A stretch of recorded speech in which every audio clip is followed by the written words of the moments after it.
Hai semua, ketemu lagi di video saya. Ini adalah video ke-16. Kali ini saya akan membahas buku tentang ilmu sosial, yaitu psikologi.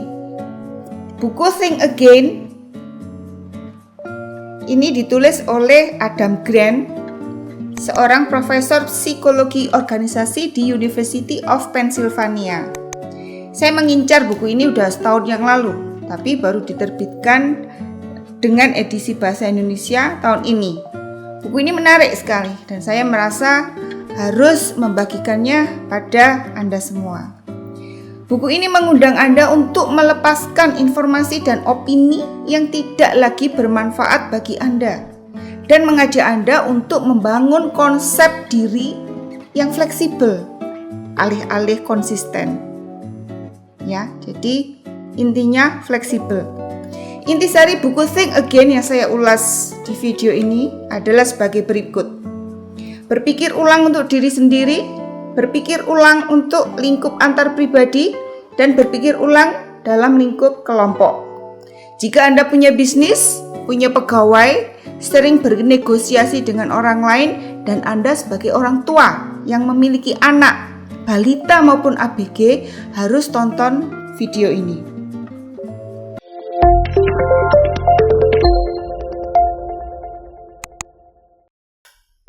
Sebagian besar dari kita pasti bangga terhadap pengetahuan dan keahlian yang kita punya dan kesetiaan kita terhadap keyakinan dan opini yang kita miliki. Hal ini wajar dan masuk akal dalam dunia yang stabil. Dalam dunia yang berubah dengan cepat, dunia menuntut kita untuk mencurahkan daya untuk berpikir ulang dalam porsi yang sama besar dengan berpikir itu sendiri. Melihat dengan kacamata yang berbeda. Grant membuat kategori kerangka berpikir orang dalam 4 kriteria ciri yang berbeda, yaitu seperti pengkhotbah, seperti jaksa, seperti politikus, seperti ilmuwan atau saintis. Ya. Grant lebih support untuk menggunakan kerangka berpikir seperti ilmuwan, yang keempat tadi ya. Bagi seseorang yang memang pekerjaannya ada ilmuwan, berpikir ulang adalah aspek yang sangat mendasar dalam profesinya. Orang yang bukan ilmuwan bisa mempelajari cara berpikir ilmuwan, karena ilmuwan yang disebut oleh Grant adalah sebuah kerangka berpikir.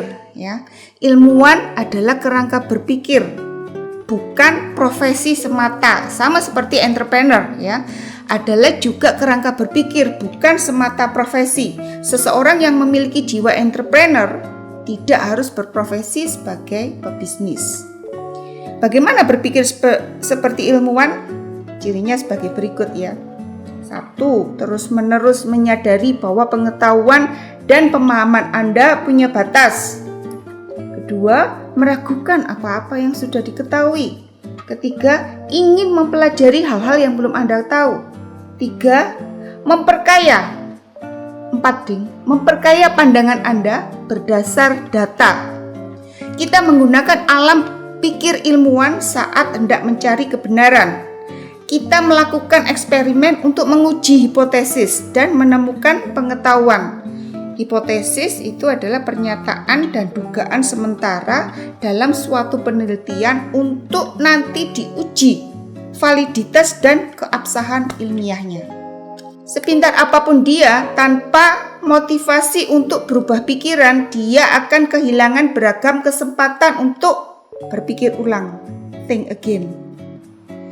Penelitian mengungkap semakin tinggi IQ seseorang, semakin besar pula kecenderungannya untuk memenuhi stereotip tertentu, sebab dia mampu mengenali pola dengan lebih cepat. Semakin tinggi tingkat kecerdasan seseorang, semakin sulit baginya untuk mengubah keyakinannya.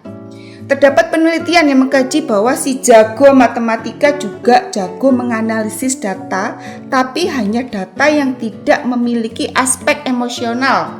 Jika data itu memiliki aspek emosional semacam hukum kepemilikan senjata bagi warga sipil US ya, Profesor Grant mencontohkan ini. Mengapa begitu? Orang yang suka dengan data dan angka akan mampu menghasilkan interpretasi data yang lebih akurat. Tapi hanya sepanjang jika interpretasi itu sejalan dengan keyakinannya. Apabila pola empiris data bertentangan dengan keyakinannya, keahlian orang itu di bidang matematika sudah bukan lagi merupakan aset, melainkan beban. Dalam ilmu psikologi ada dua jenis bias ya, yang mengakibatkan pola-pola perilaku yang saya sebut tadi, yaitu satu, bias konfirmasi. Kita melihat hanya informasi yang sesuai dengan dugaan kita. Dua, bias keinginan. Kita melihat hanya informasi yang kita inginkan. Sounds familiar ya. Kedua jenis bias itu membuat kita tak mampu menggunakan kecerdasan kita. Bias tersebut juga menjadi senjata yang menyerang kebenaran. Dengan dua bias tadi, biasanya mendrive orang untuk melakukan berceramah dengan lebih mendalam, berargumen dengan lebih semangat, mengikuti dinamika partai politik yang disukai. Tragisnya, kita biasanya tidak sadar dengan kelemahan-kelemahan kita. Semakin cemerlang seseorang, semakin sulit dia mengenali keterbatasannya sendiri. Kecakapan berpikir bisa membuat kita tak mampu berpikir ulang, think again. Dalam kerangka berpikir ilmiah, kita menolak gagasan yang berkembang menjadi ideologi. Saat menghadapi suatu isu, kita mulai dari bertanya dan merumuskan masalah, bukan langsung mengajukan jawaban dan solusi. Kita tidak hanya memiliki skeptisisme yang sehat terhadap argumen orang lain, tapi juga berani untuk tidak sepakat dengan argumen kita sendiri. Tujuan belajar bukan untuk menguatkan keyakinan kita, tapi untuk mengizinkan keyakinan tersebut berevolusi. Ada dua sindrom di bidang psikologi yang berkaitan dengan kepercayaan diri, yaitu satu, sindrom armchair quarterback, yaitu ketika kepercayaan diri melampaui kompetensi, seperti penonton yang merasa dirinya pemain. Familiar kan dengan hal ini? Seperti penonton pertandingan sepak bola. Orang dengan sindrom ini menolak mengakui bahwa dirinya tidak layak. Dia buta terhadap kelemahannya sendiri. Ada penelitian dua psikolog, yaitu David Dunning dan Justin Kruger, menerbitkan laporan tentang keterampilan dan rasa percaya diri. Keduanya menemukan bahwa banyak kasus orang yang kompetensinya rendah, tapi dia tidak tahu bahwa kompetensinya rendah. Konsep kedua psikolog tersebut dikenal sebagai efek Dunning-Kruger, menyatakan bahwa orang yang kurang cakap adalah orang yang paling mungkin meletup-letup rasa percaya dirinya.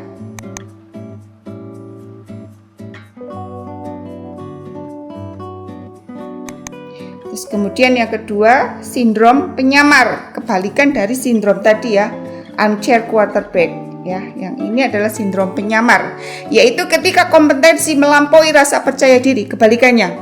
Mereka sungguh tidak sadar bahwa mereka cerdas dan kreatif.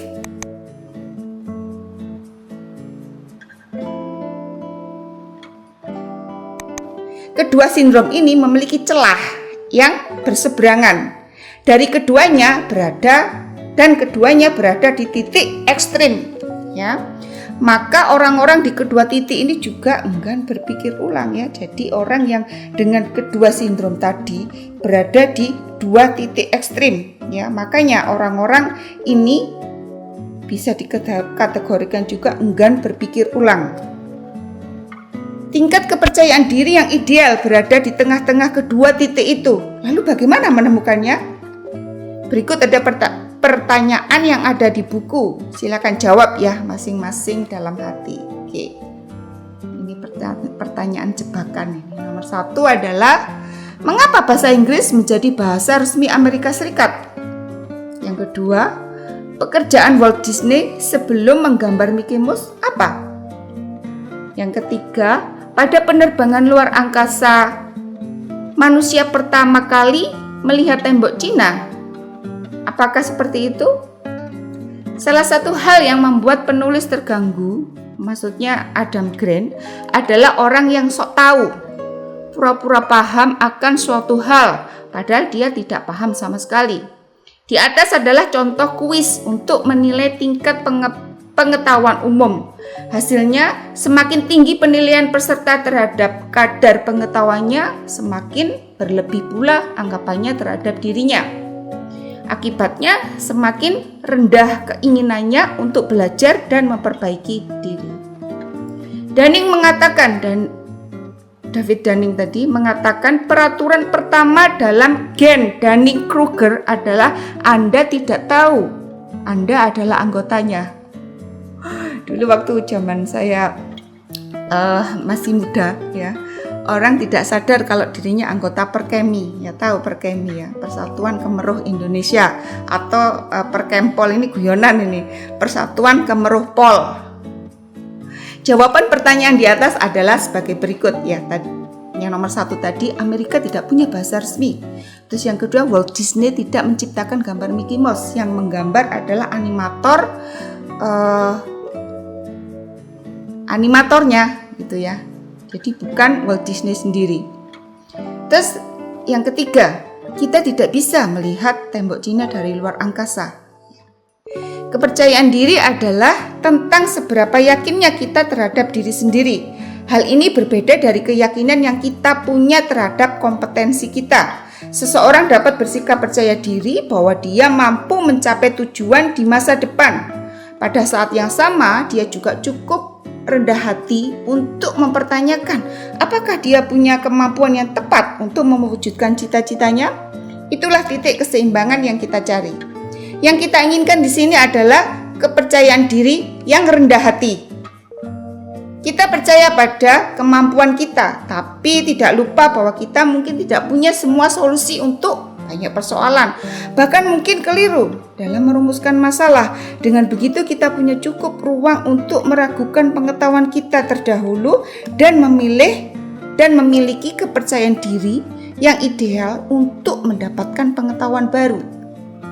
Pemimpin yang paling efektif adalah pemimpin yang percaya diri sekaligus rendah hati. Mereka percaya pada kekuatan kompetensinya tetapi juga sangat sadar akan kelemahannya. Mereka tahu mereka perlu mengakui keterbatasannya agar keterbatasan itu bisa dilampaui jika mereka ingin menjadi tim yang hebat. Jika kita ingin benar-benar akurat, kita harus mengetahui kelemahan dan kekuatan diri. Untuk mendapatkan gambaran akurat tentang tingkat pengetahuan dan keterampilan, kita menilai diri sendiri seperti seorang ilmuwan dengan mikroskopnya.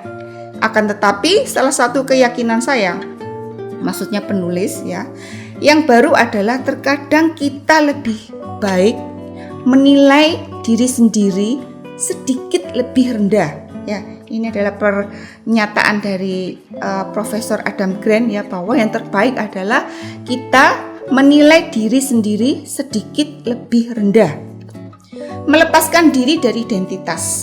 Setiap kali kita berjumpa dengan informasi baru, kita selalu punya pilihan. Kita bisa melekatkan opini dengan identitas diri dan memantapkan sikap keras kepala. Sering kita berkhotbah dan menyerang orang lain ya.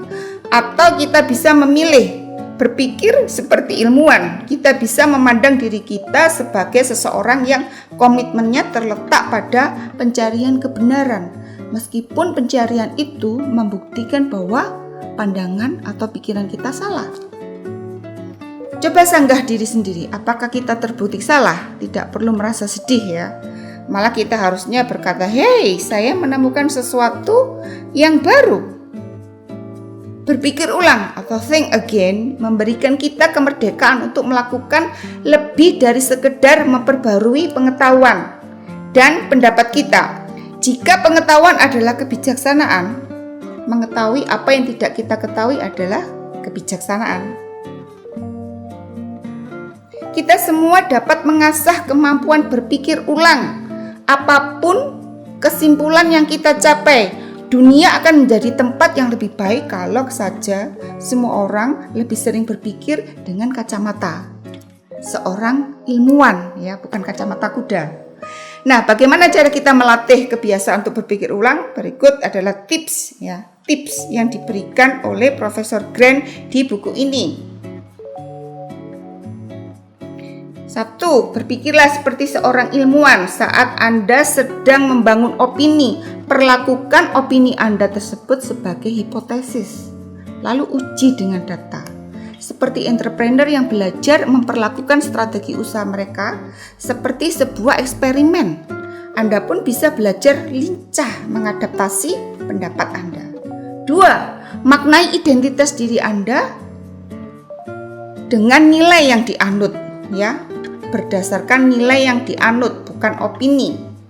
Pandanglah diri Anda sebagai seseorang yang menghargai rasa ingin tahu, keinginan belajar, fleksibilitas mental, dan pencarian terhadap pengetahuan. Saat sedang membangun opini, cobalah membuat daftar faktor-faktor yang dapat mengubah pikiran Anda. 3. Hati-hati agar tidak terjebak di puncak kebodohan, ya. Efek Dunning-Kruger adalah pengingat yang baik bahwa semakin tinggi kita menilai diri sendiri, semakin besar pula risiko bahwa penilaian itu berlebihan. Untuk mencegah kepercayaan diri yang berlebih, coba tes kemampuan Anda dalam menjelaskan suatu topik. Terus yang keempat nih ya, tipsnya tadi, memanfaatkan keraguan-raguan Anda. Jika Anda merasa ragu akan kemampuan diri, inilah celah kesempatan untuk bertumbuh ya, kesempatan untuk belajar. 5. Nikmati kesalahan sebagai kesempatan belajar. Setiap kali Anda mengetahui bahwa Anda salah, anggaplah peristiwa itu sebagai penemuan baru. Dengan demikian, fokus Anda bukan pada pembuktian diri, melainkan pada peningkatan kemampuan diri ya. Fokusnya bukan pada pembuktian diri. Minta orang lain untuk mengkritisi pemikiran pendapat Anda. Terus yang keenam, bentuklah challenge network, orang-orang yang akan menjadi teman berargumen karena pemikiran berbeda ya, bukan hanya support network. Jadi support network maksudnya orang yang selalu setuju, yang iya aja gitu ya. Jadi yang perlu dibentuk adalah challenge network untuk mengkritisi ide-ide kita. Terus yang ketujuh nih ya, jangan hindari konflik yang konstruktif. Konflik personal biasanya tidak produktif. Ada jenis konflik lain yang bisa membantu kita berpikir ulang, yaitu konflik profesional. Cobalah melihat perdebatan sebagai perbedaan perspektif intelektualitas daripada menganggap sebagai serangan pribadi. Sulit. Ajukan pertanyaan yang lebih baik. Ya, nah nomor 1 nih, yang lingkup pribadi tadi ya. Latihlah kemampuan mendengar yang persuasif. Mendengarkan bukan berbicara adalah cara yang seringkali lebih berhasil digunakan untuk membuka pikiran orang lain. Nah, ini sulit sekali ya. Biasanya orang nyerocos terus. Mendengarkan adalah suatu keterampilan yang sulit, tapi pantas untuk dilatih ya. Kemudian yang kedua, tanyakan proses atau cara, bukan alasan. Seseorang yang ditanya perihal alasannya memiliki pandangan yang ekstrim misalnya, acap kali menjawab dengan intens ya, dia meluap-luap gitu untuk menjawabnya. Namun saat dia diminta menjelaskan bagaimana dia akan mewujudkan aspirasinya, barulah mereka akan menyadari keterbatasan pemahamannya dan mulai mengubah opininya. Yang ketiga, tanyakan asal muasal opini. Banyak dari opini kita bersifat sewenang-wenang. Opini terbangun tanpa data yang valid ataupun refleksi yang mendalam. Untuk membantu orang lain mengevaluasi ulang pendapatnya, pancing mereka dengan pertanyaan seperti, apakah pendapat mereka kalau saja mereka terlahir di era atau tempat yang berbeda? Ya, ini biasanya orang-orang yang dengan gampang sekali mengkritik sesuatu gitu ya. Coba kita tanya balik, jika dia berada di posisi itu, apa yang akan bisa dia perbuat? Nah, sekarang adalah berpikir ulang dalam lingkup kelompok. Tunjukkan kompleksitas suatu topik panas gitu ya. Daripada menciptakan polarisasi, lihatlah suatu isu dari berbagai sudut pandang. Dengan melihat lebih banyak area abu-abu ya, pikiran kita dapat menjadi lebih terbuka. Kemudian perluas rentang emosional. Percakapan yang produktif tidak berarti bebas dari rasa frustasi dan kesal. Yang perlu kita lakukan adalah menghadirkan emosi-emosi lain, ya, seperti misalnya menunjukkan rasa ingin tahu, mengaku bingung, ya, itu wajar dan normal gitu loh. Jadi terdengar lebih manusiawi. Ini yang penting ya, mengajarkan kemampuan berpikir ulang kepada anak-anak. 1. Jadikan diskusi kritis sebagai tradisi keluarga. Membangun keyakinan yang keliru lebih mudah dilakukan terhadap anak-anak daripada terhadap orang dewasa, ya. Orang dewasa sulit diubah opininya. Diskusi kritis adalah cara terbaik untuk membiasakan anak berpikir ulang. Pilihlah topik berbeda setiap pekan, setiap minggu misalnya tentang dinosaurus atau luar angkasa. Selanjutnya secara bergiliran setiap anggota dapat memilih mitos terkait topik tadi untuk dibongkar, ya. Jadi membongkar mitos. Kemudian ajarkan anak melakukan proses mencipta menggunakan sistem draft dan meminta masukan dari orang lain. Ajak anak untuk membuat gambar atau cerita dalam beberapa versi agar mereka bisa melihat manfaat melakukan revisi, ya. Masukan dari pihak lain, saran dari pihak lain dapat membantu anak meningkatkan standar kerjanya. Selain itu, melalui proses ini anak belajar menerima bahwa rasa bingung itu wajar dan mereka tidak perlu mengharapkan karya yang sempurna pada percobaan pertama. Kemudian berhenti menanyakan cita-cita anak. Ya, ini yang salah, kesalahan yang saya lakukan. Anak tidak perlu harus memberikan definisi dirinya berdasarkan jenis pekerjaan. Selain itu, mengidentifikasi satu jenis identitas dapat menutup opsi-opsi yang lain. Lebih baik bantu mereka untuk memperluas pilihannya. Anak-anak tidak harus punya hanya satu cita-cita, mereka bisa menjadi banyak hal. Tingkatkan best practice, ya.